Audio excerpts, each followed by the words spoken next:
talagang idinetalya ni Jimmy Guban kung paano pinoprotektahan nitong si Duterte ang importasyon ng mga kontrabando, mga kababayan, sa ating bansa nung panahon ng Duterte administration, kung saan isinasagawa rin nila yung pagpatay, mga kababayan, at yung kanilang drug war. Ano po, so ngayon ito i-play na po natin, galing po dito sa DAE News Philippines, kanila po yan, hindi po yan atin, gagawan lamang po natin ng reaction video. I-play na po natin, mga kababayan. Hindi po ako galit sa mga Duterte, kaya lang sila lahat ang nagpa-facilitate nag-influence siya, nagpo-protekta. Ilang containers po ang nawawala sa Port of Manila alone. Hanggang ngayon walang napapailahan ng economic sabotage or what. Pinoprotektahan nila si Michael Yang saka si Alan Lim. Yan. Bakit nila pinoprotektahan? Kasi utos sa kanila ni Presidente Duterte at ni Bongo. Ibig sabihin po, pinoproteksyonan nila kapalit ng pera.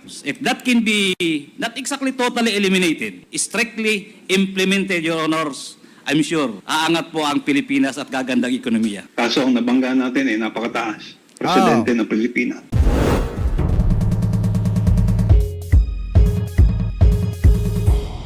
Colonel Asierto, during your last appearance in the dangerous drugs, that is before the Quadcom, you made mention about Aaron Aquino, Oscar Albayalde, and Wilkins Villanueva.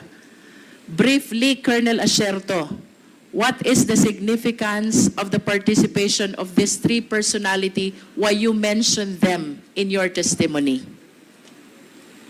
Una po si Chief PNP Oscar Albayalde. Binigyan ko po ng report. At ang una po ay tinanggi niya at pinagbintangan niya pa ako kung ano sa pagpatay doon sa Koreano, yung smuggling ng AK-47, at wala siyang ginawa doon sa report ko. Si Director General Aaron Aquino, binigyan ko rin po ng report. At nag-usap kami, sa kanya, kinausap niya ako, at sabi niya i-report niya sa Malacanang. So sa madalit salita, mga kababayan, yung report nitong si Colonel Asierto, walang nangyari. Bakit, mga kababayan? Kasi kung ang tatamaan yan, kaibigan ni Duterte, natural, mga kababayan, hindi yan papansinin nung mga PNP chief nung panahon ng Duterte administration. Kasi nga, kaibigan ng bossing nila yung tatamaan ng isinagawang investigasyon at report nitong si Colonel Asierto, mga kababayan. Kaya hindi pinansin ito at hindi pinagtuunan ng pansin ng mga matataas na opisyales ng PNP nung panahon ng Duterte administration. Ano po ngayon, ipagpatuloy pa natin. Kaya nung February, command conference sa Cebu, tinawagan niya ako at sinabihan niya ako na gusto akong kakausapin ako ni Ben sa Bongo tungkol dun sa report ko. Pero nung pumutok na yung issue sa amin, hindi niya na maalala kung kanino niya ibinigay yung report sa Malacanang. Nakakapagtaka po naman yon. Ito naman po si Wilkins Villanueva, na classmate ko, during sa mga press conference sa Malacanang during COVID, sinabi niya na yung picture ni Alan Lim, yung mugshot ni Alan Lim, at saka yung present picture ni Alan Lim ay magkaiba. So, ano pong ibig sabihin noon? Pinoprotektahan nila si Michael Yang saka si Alan Lim. Bakit nila pinoprotektahan? Kasi utos sa kanila ni Presidente Duterte at ni Bongo. Ayan! Di ba, mga kababayan, maliwanag na idinetalye nitong si Colonel Asierto yung nangyari sa kanyang report, mga kababayan, na kung saan nauwi sa wala. Bakit? Dahil yung mga tinutukoy na tao at yung mga nasa sa larawan, mga kababayan, mga matatalik na kaibigan ni Duterte, at yung iba ay nagkaroon pa ng posisyon sa administrasyong Duterte nung panahon ng Duterte administration, mga kababayan. Kaya nga kung titingnan natin, yung drug war ni Duterte, hindi naman talaga, mga kababayan, para sa lahat yan. Yan po ay para lamang sa mga kababayan nating mahihirap na kung saan na-allege lang sa ipinagbabawal na bato, hindi na nakamtan yung due process. Bakit? Kasi nga ang order ni Duterte sa kanya mga interview, shoot them kill, mga kababayan. Ibig sabihin, patay ng patayin. Kaya nga nung panahon na yon, wala tayong masasabi na due process, mga kababayan. Kasi ang kalimitang nababalitaan natin, nanlaban si ganito, binawian ng buhay, etong si ganito. Kaya nga mga kababayan, saglip na pasalamatan etong si Colonel Asierto ng Duterte administration kasi nakita nila or nakita niya yung mismong pinagmumulan at nagpapakalat ng ipinagbabawal na bato. Ano nangyari? Ipinatugis mga kababayan at pinatungan sa ulo na para bang isang pugante at kriminal. Mga kababayan, ano po? So ngayon, ipagpatuloy pa natin.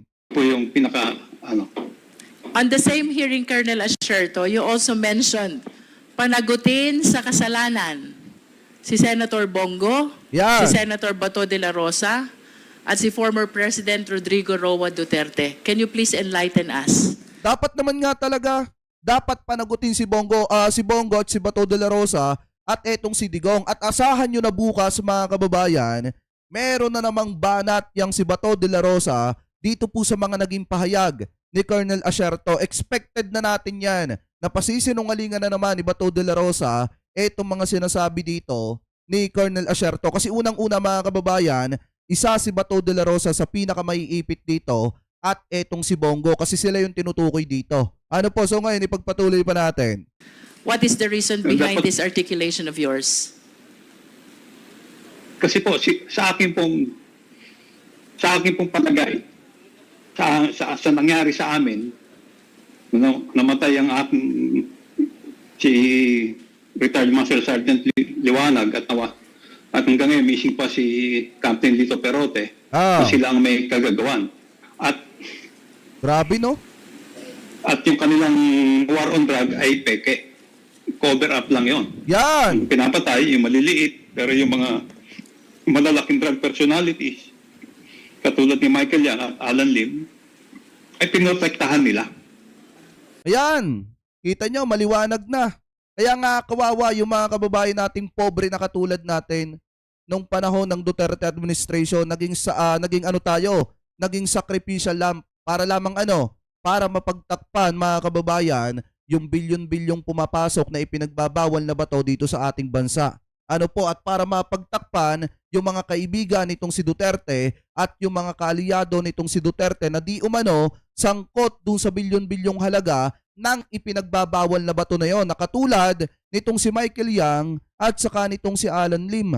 Kaya nga kung titingnan natin mga kababayan, saglip na matuwa yung taong bayan ngayon dahil nagkaroon ng war on drugs ng Duterte administration nung nalaman nila yung totoong pakay at hangarin nun at naging sakripisya lamp lang yung mga kababayan natin Pilipino, mas lalong nanggalaite ang taong bayan ngayon. At sinisigaw ng karamihan, dapat mapanagot yung si Duterte, dapat mapanagot yung si Bato de la Rosa at yung si Bongo. Kasi mga kababayan, hanggat hindi napapanagot yung mga yan, kawawa yung mga pamilya ng mga inosenteng na biktima nung panahon na isinasagawa nila yung peking drug on war na yan. Ano po mga kababayan? So ngayon, ipagpatuloy pa natin.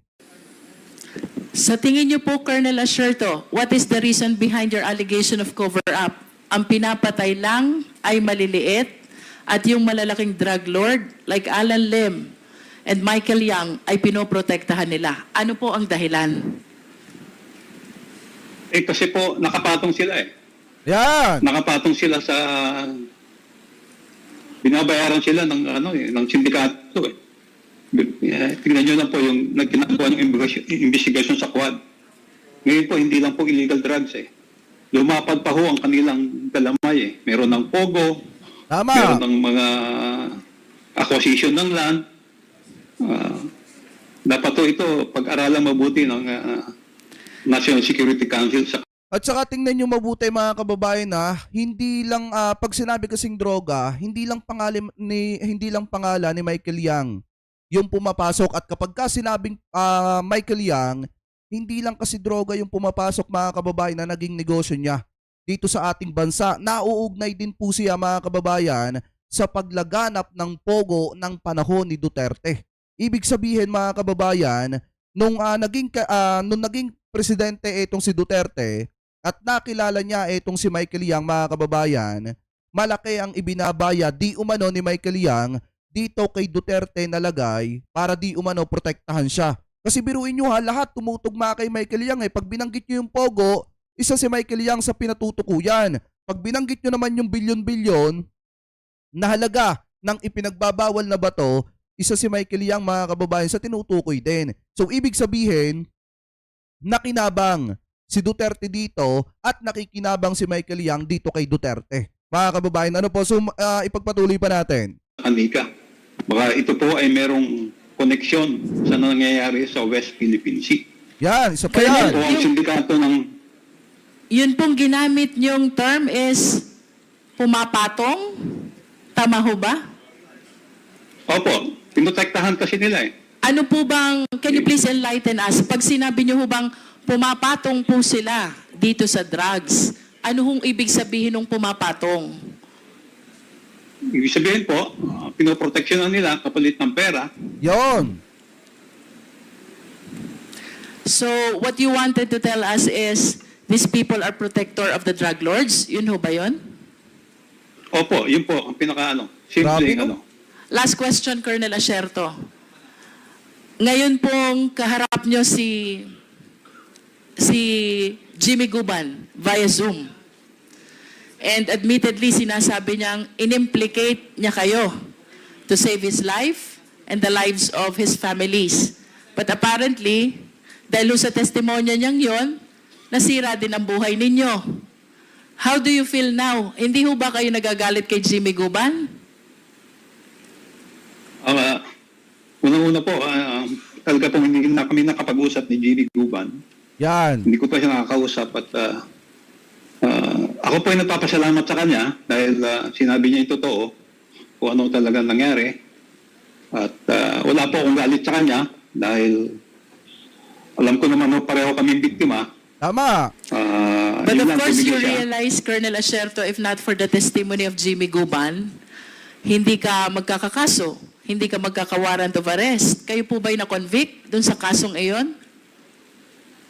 Hindi po ako na-convict doon dahil hindi po ako nag-appear eh. Kasi pag nilabanan ko po yung kaso, ikukulong ako, baka doon na rin po ako mamatay sa loob ng Tama. kulungan. So you mean to say that the case is still pending in court? Opo, nasa ano po eh. Naka-archive po kasi po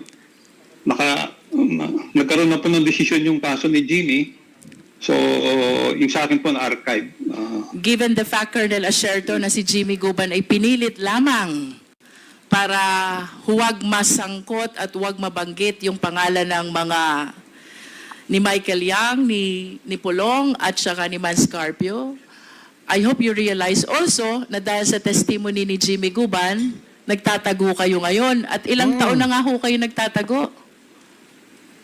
More than 6 years po. More than 6 years. So, I just want to take advantage of this opportunity. If there's one thing which you want to tell Jimmy Guban, ano ho bang gusto niyo sabihin kay Jimmy Guban ngayon? Jimmy, salamat at tinama mo. Yon. At salamat sinabayan mo kung ilipas ang katotohanan.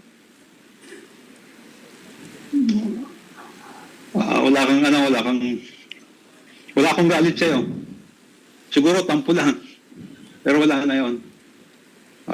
Sana gawin natin ito para kay Paddy na kaibigan natin, kay Lito, saka kay Jerry. Sabi ko nga sa iyo noon tayo nagtrabaho lang tayo. Yan. Kaso ang nabangga natin napakataas. Presidente ng Pilipinas. Colonel, pwede niyo ba i-share sa amin? Sino ho ba? Grabe, kinikilabutan ako, mga kababayan, doon. Doon sa term na nagtrabaho lang tayo. Kaso nga lang, syempre, mga tuwid na pulis ito, mga kababayan, nagtrabaho lang sila nag-imbestiga lang sila. Kaso nga lang, ang problema, sa kanilang pag-iimbestiga, ang nabangga nila ay presidente ng Pilipinas nung panahon ni Duterte.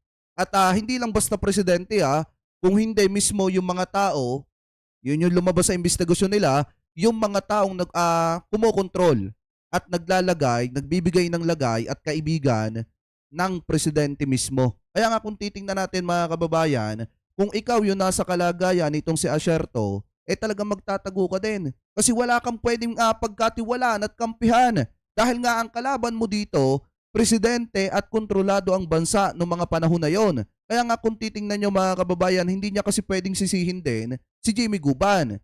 Hindi naman din, mga kababayan, pwedeng sisihin ni Jimmy Guban etong si Asierto, mga kababayan. Kasi unang-una, kahit naman hindi magsinungaling etong si Jimmy Guban, nalaman na nga sa taas na may natuklasan etong si Asierto. So, ang mangyayari dyan, ipapatumba pa rin yan. Mga kababayan, ano po, kasi nga, natuklasan ni Asierto na etong sina Michael Yang at sina Alan Lim, na kaibigan ni Duterte, ang talagang ulo ng pagpapakalat ng ipinagbabawal na bato, di umano kasabwat pa yung anak mismo nitong si Duterte. Ano po, so ngayon, ipagpatuloy pa natin. Ba yung mga kaibigang binanggit nyo na sinasabi nyong naapektuhan?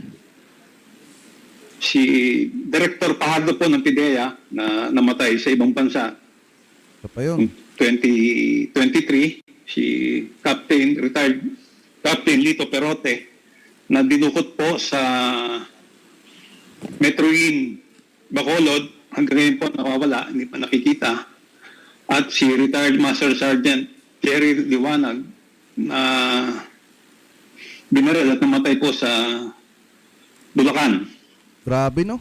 Bago ho ba itong mga kasong kinasasangkutan nyo ngayon, gaano ho ba kayo kalapit, kayong 5 na personalidad na nabanggit ninyo? And can you please enlighten us?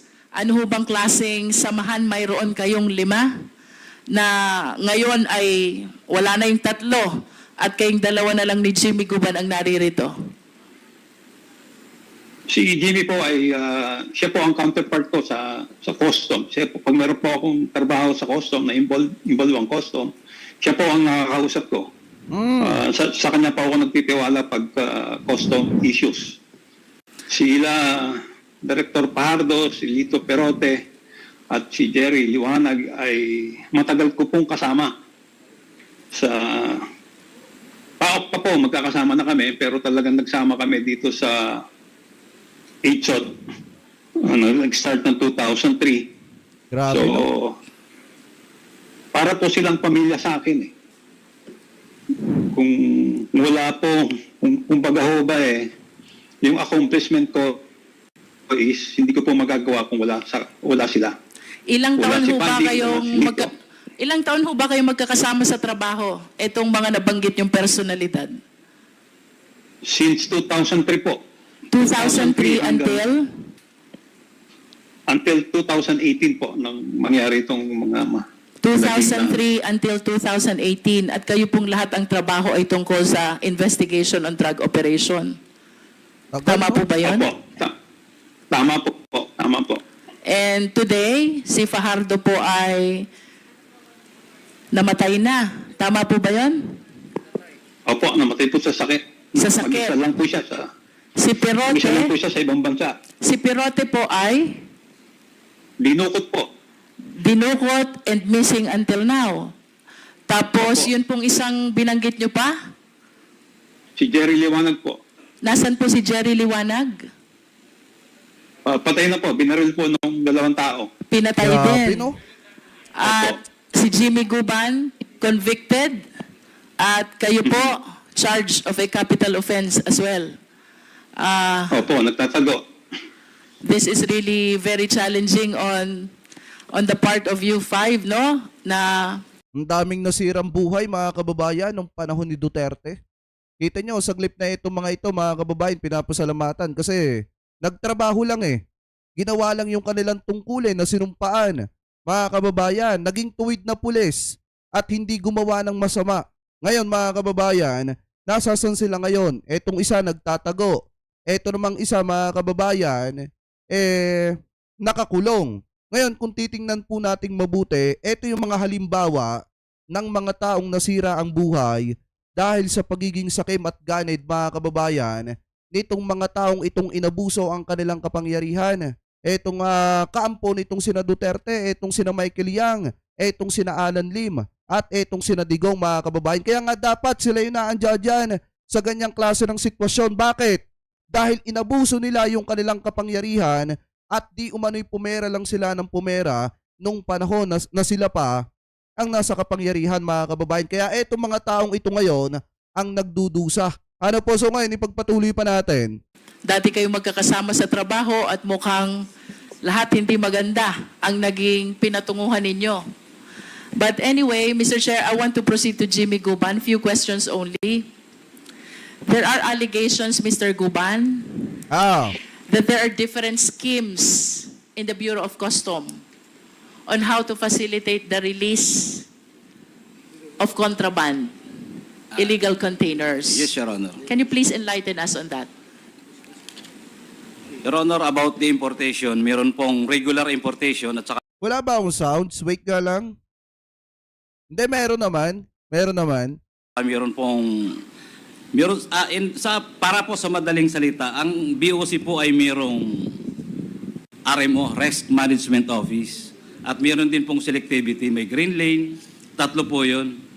So, doon po ay makikita nyo yung mga trabaho na multinational ay nasa green lane. Then, mukhang 6 years, wala yata ako. I think the Honorable Commissioner can also enlighten us, sir.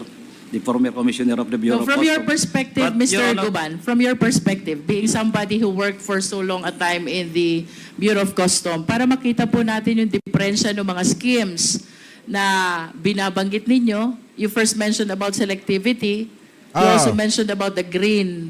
Ano pa ho bang schemes Green lane. mayroon doon? Your Honor, may mga special kasi minsan na trabaho. Then, the Risk Management Office, yun po ang nagbibigay ng selectivity kung saan sila dadaan. Then, pagka mayroong mga multinational, yun po yung napupunta sa green lane. Then, the other two, I think, red, may mga selectivity po. Then, doon po ginagawa yung mga trabaho kung paano nila idideklara. There are allegations also, Mr. Guban, na meron pang mga napupunta sa PESA. Yes, Your Honor. Iba naman po yun. Regular importation din po yun. Then yun po yun yung mga free tax na dinideliver papuntang PESA. Ah, So yun po ay pwedeng i-re-export. Wala po yung tax. Yan po ay for manufacturing or kung ano man ang gagawin sa PISA, sa Ecozone. Then for export purposes, wala po yun bayad ng duties and taxes. Unless ilo-local, saka lang po magbabayad ng duties. 3 lang po ba ito? Selectivity, green, and PESA? No, Your Honor, mayroon pa pong banded warehouse. Banded warehouse. There are allegations also that there's such a thing as TARA system. Your Honor, that is already yung paano matipid kung mga duties and taxes na binabayad sa Bureau of Customs. Pwede niyo po ba kaming ma-enlighten? How does this scheme work? Umpisahan po natin doon sa selectivity. Your Honor, dyan po nagtatransact yung importer, binibigay sa broker o representative, din doon naman may magtatransact sa BOC employees kung ano ang i-declare nila na imported materials o ano nasa laman, din tinitipid nila ang pagbayad ng duties and taxes para magkaroon ng tarang konti. Pinapalabas yan over time. So yun po yung TARA system.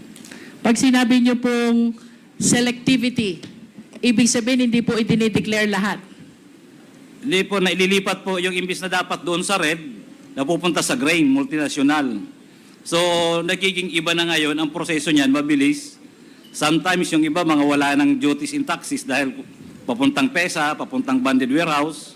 So, yun yung mga trabaho. In other words, dito po sa selectivity, this is being resorted to be able to do away with the importation duties. Yes, Your Honor. Para maitama po, Your Honor, ang deklarasyon. Para po maitama, kung Yung- lumilipat nga po kayo dun sa libre, O, yung kung lumilipat po, yun po yung trabaho na nililipat nila para makatipid sila ng pagbayad ng taxes Tax. sa Bureau of but Customs. is this legal, Mr. Guban? That is illegal already, Your Honor. And that is what isa po yan sa mga trabaho namin. Dito po sa selectivity nito, what you're doing, do you agree with me, is tax evasion. Kasi the articles or the importation which are supposed to be taxable ay dinadala nyo dun sa linya na hindi naman taxable. Your Tama. Honor, sa amin po, kasi mga kababayan, parang ang nangyayari doon, dinadaya nila. Ano po, inilalagay nila doon sa ibang linya para hindi sila makapagbayad ng tax or makatipid sila, mga kababayan, sa tax. Kasi alam naman natin, mga kababayan, kapag ka bumabagsak sa custom, yung mga contraband, mga kababayan, or di kaya naman, yung mga ano ba tawag doon? Yung mga dumadating na mga packages, di ba may mga taxes yon. Lalo na mga kababayan, kung yon ay mga malalaki. So ngayon, ang ginagawa nung iba, inililipat nila ng ibang linya para hindi nga naman yung iba makapagbayad ng tax or di kaya naman makatipid sa pagbabayad ng tax, which is mali po talaga. Po ngayon, ipagpatuloy pa natin. Po, misdeclaration or undervaluation. Sa But BIR indeed, that po. is tax evasion. Yes, that is, ma'am, Your Honor, sa BIR. Ano po yung green? Ito po yung libre. Multinational, Your Honor, and then sa mga PESA, bundled warehouse. Multinational. Pagka po sa multinational, pwedeng pumunta sa PESA, pwedeng pumunta sa banded warehouse. Yes, Your Honor. At kapag PESA po at banded warehouse ito, does it mean na libre ang import taxes? Your Honor, the purpose of importation is for re-export. Gagawin lang po yan dito sa Pilipinas. That's why it's free from Yes, importation Your Honor. taxes. Now, Grabe, no? pagka yan po ay nag-local market sila, magbabayad po sa Bureau of Customs. How about the red? Pag red po, Your Honor, yan yung nare-red tag. Your Honor, medyo hindi ko pa ma-memorize kung tama yung red, ha? Pero yan po yung mga highly dutiable value na produkto. Na Ibig dapat- sabihin, ito ho, mahal, malaki ang import taxes. Your Honor, yes. Then at the same time, it will go through the process of opening the containers and examination and Galing ni Jimmy Guban, mga kababayan, no? Talagang yung sinabi niya pa mula nung una, yun at yun pa rin yung sinasabi niya ngayon. At saka yung pagsagot niya, mga kababayan, makikita nyo talaga na dire-diretso. Hindi katulad, kung matatandaan nyo, yung ni Jonathan Morales, dun sa hearing ni Bato, napakalaki ng pagkakaiba. Mga kababayan, dito makikita nyo talaga na lahat ng kinikwento niya dito, totoo. Ngayon, ipagpatuloy pa natin. X-ray. At ayaw to ng mga importer. Mabagal. Kaya sila ay nag-extra kung pwede mailipat sa ibang selectivity. So in other words, what the importers are trying to do is to avoid this red lane Yes, Your Honor, possible. and resort to selectivity so they can bring all their containers to those lanes which imposes no importation taxes. Yes, Your Honor. Then mabilis. There are times na isang araw lang lumalabas yan. And of course, that is illegal, Mr. Guban. That's correct, Your Honor. That Yun. is illegal. Yes, Your Honor. How about this TARA system? Ano pong connection ng TARA system dun sa selectivity? Yun, Honor, ang natitipid, yun naman ang binibigay na overtime sa mga empleyado. I see. So, if from the selectivity lane, ang isang mataas dapat ang import taxes ay nadala dun sa libre, Di, ang laki po nun, Your Honor. yung Na natipid, matitipid. saan ho mapupunta yung natipid? Depende na po yun sa grupo kung ibibigay lahat sa empleyado or kasosyo na nila doon ang facilitator, broker. Grabe, no? Kindly wrap up, Congresswoman Jinky. If you are willing to share this information, ano ho ba inclusive period na nangyayari itong sistemang ito? Your Honor, I would like to honest this Quadcom because this is the most trusted committee now, so far, Your Honor. For my 17 years or almost 27 years in intelligence, Your Honor, that is already a common practice. That is why drugs come and go in the customs. If that can be not exactly totally eliminated, but can be strictly implemented, Your Honors, So parang katulad yan, mga kababayan, nung 'di ba, kung makikita nyo yung ukay-ukay. 'Di ba ang ukay-ukay dapat unang-una, mga kababayan, kapag illegal, nai-smug, or di kaya naman, mga kababayan, nahaharang sa custom, dapat dapat hindi na yan nakakalabas ng custom. Pero ngayon, mga kababayan, kung makikita nyo, lalo na doon sa ibang mga tindahan, 'di ba, tambak-tambak pa rin yung mga ukay-ukay. So ngayon, parang ganito din yung sinasabi dito ni Jimmy Guban. Ngayon, ipagpatuloy pa natin. I'm sure, aangat po ang Pilipinas at gagandang ekonomiya. Oh. Your Honor, for example, bakit ang daming ukay-ukay? Yan, di ba? Bawal. Pero sa market po napakarami. That is because of that. Yan. Dahil po yan dyan, lumulusot, bawal, ban, totally ban. Then pati po yung drug sumasabay. Kaya Diba? pag nagtrabaho ka ng tama sa customs, matatapon ka or malilipat ka kung saan-saan. Kaya karamihan na lang ng empleyado sumasabay. Pero kung tuwid talaga ang custom, mga kababayan, at kung gumagawa sila ng tama, at wala yung mga pandaraya, mga kababayan, hindi makakalusot yung mga kontraba na yan. Hindi makakalusot yan. Kaso nga lang, kung hindi ko naman sinasabing napapadulasan ng pera ang custom, pero kung may ganun kasing klase ng sistema, mga kababayan, wala talaga mangyayari. Ang kawawa talaga ang bansa, ang Pilipinas. Ano po ngayon, ipagpatuloy pa natin. Because yan na po ang sinasabi laging tradisyonal na which is bawal at dapat putulin na po. Alang-alang Tama. po sa bayan. For my last question, Mr. Guban. Last, Mr. Chair. Paano ho ginagamit itong different schemes na to para ma-facilitate yung release ng dangerous drugs? Please walk us through. Your Honor, lahat po yan may sabuatan. Yan!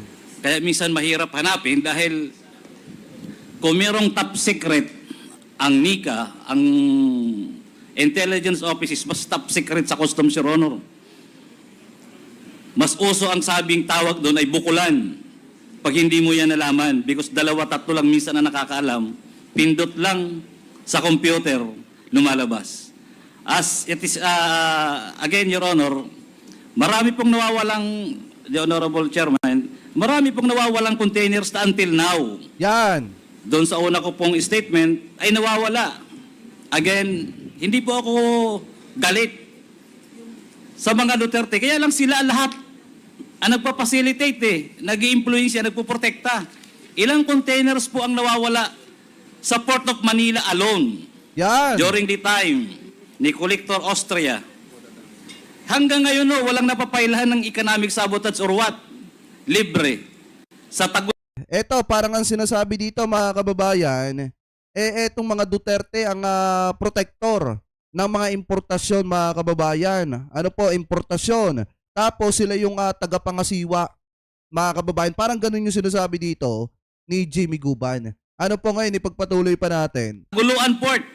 Napakalaki po dyan. Yang ang operator ng Freeport niyan.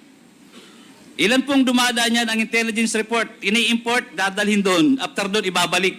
Ang tawag po dyan sa Mindanao International Container Terminal, MICT, din may Freeport po dyan. I was given emission twice, pamunta dyan. Pati yung oil, ang smuggling, hindi po matigil-tigil dahil ang lalaki ng mga operator. At syempre, natutuwa ang mga empleyado ng customs, hanggat may nagpoprotekta, may tumatawag, natitipin nila, mas malaki ang kita nila. Yon! Lalo na po pagka walang tax at ipapasok sa Pilipinas. So kanino ba pupunta yung duties na dapat para mapunta sa gobyerno? Mapupunta sa empleyado ng customs. Your Honor, I'm sharing this so that po ma-enlighten at mabuhay na po ng tama at tunay ang ating mga government agencies. Thank you po, Your Honor, Mr. Chairman. Mr. Chair, one last. What do you know about Mark Taguba? Yan! Mark Taguba, Your Honor, is son of our former co-employees. Siya po ay facilitator. Your Honor, directly, biktima si Mark Taguba at saka si Tatad. Sa shipment na alam, nakalibre ang kolektor, si Maronilla. I'm sorry, Your Honor, the Honorable Commissioner is here. But I'm telling the truth. Sino ba ang may alam ng kargamento ng droga na nagpasalitate walang alam at pumirma? Si Taguba, licensed broker, si Tatad. Si Taguba, parang siya ang in-group, nagpapacilitate lang ng mga kargamento para makalabas. Grabe no? Ang tatay niya ay former BOC, custom police po namin. So na-facilitate niya na habol, nagkaroon ng, nahuli ang kargamento sa labas, pero absolto, ang district collector, si Maronilla, promoted pa to Assistant Commissioner, Your Honor. In this manner of my apprehension, magnetic letter was apprehended. The district collector was promoted to Deputy Commissioner of the Bureau of Customs. Now, ang daming kaibigan. Your Honor, ganyan Galing. po ang customs, kalaki na dapat po ay unti-unti o dahan-dahan pong maayos. At sana po, through this kagalang-galang po na Quadcom, sa pangunguna po ng mga Honorable Chairman, and of course, the Honorable Speaker, ay mai-correct po at may tama at mapakita po natin sa tao ang tamang proseso, tamang hustisya sa ating pong bayan. So dapat pala mga kababayan, eto cut na natin dyan dapat pala magkaroon ng balahasahan dyan po sa custom. Kasi unang-una mga kababayan, hindi talaga matitigil ang pagpasok ng droga kung mismong yung mga empleyado ng custom mga kababayan naando doon yung mga mismong crocodile, ika nga yung mga buaya. Hindi ko naman sinasabi na buaya yung mga naando doon sa custom, yung mga empleyado ngayon doon. Pero mga kababayan, isa lamang kung pagbabasihan natin itong sinasabi ni Jimmy Guban, talagang parang gano'n na nga. Kung hindi magkakaroon ng balahasahan dyan sa custom, hindi matitigil ang pagpasok ng droga dito sa ating bansa. At mas lalong kung yun na nga lang mga kababayang ukay-ukay, hindi natitigil yung pagpasok at mas lalong dumadami sa market, paano pa kaya yung droga mga kababayan?